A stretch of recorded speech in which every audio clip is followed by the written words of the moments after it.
Now let's talk about burns. There are many ways for this to happen in your home. Curling irons, stoves, sunburns, or hot water. Sadly, one of the leading causes of death for children ages 4 and under is due to scalding, or burns from hot liquids.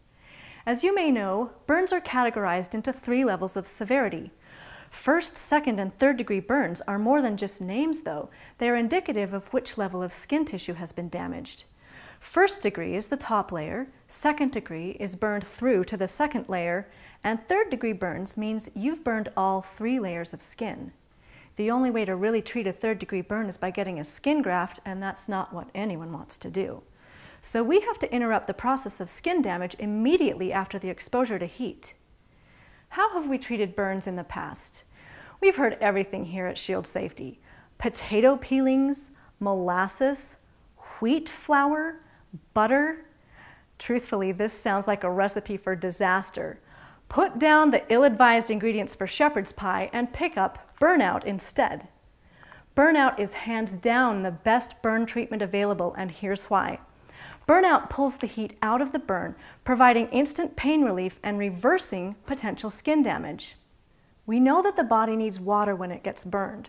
The second degree burn blister is actually filled with water that the body put there to cool the area down. And while water is versatile in its different states, as you learned from Earth Science class, there isn't really a form that's ideally suited for burn reversal.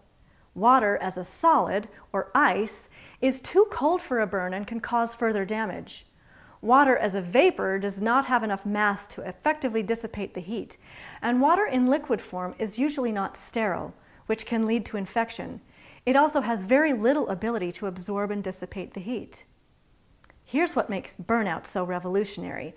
It's made up of 96% water that's been thickened into a gel. Burnout also contains tea tree oil, which has natural antiseptic properties, reducing the risk of infection. The next picture is of a guy whose pant leg started on fire. Thankfully, he had burnout at his fingertips and put the burn dressing on his leg immediately after the fire. The next morning, he shouted for his wife to get the camera and take a picture of the difference in his skin. You can see where the burn dressing sat as opposed to where it did not. Look at those significant second-degree burn blisters. Now, if the man had used the extra gel in the dressing package for the rest of his burn, we probably wouldn't have these pictures to show. A word to the wise, use all the gel. Spread it on thick and let it sit for at least 30 minutes. The cooling effect is instant. I've used burnout in my house on everything from curling iron mishaps to sunburns. I wouldn't want to be without it.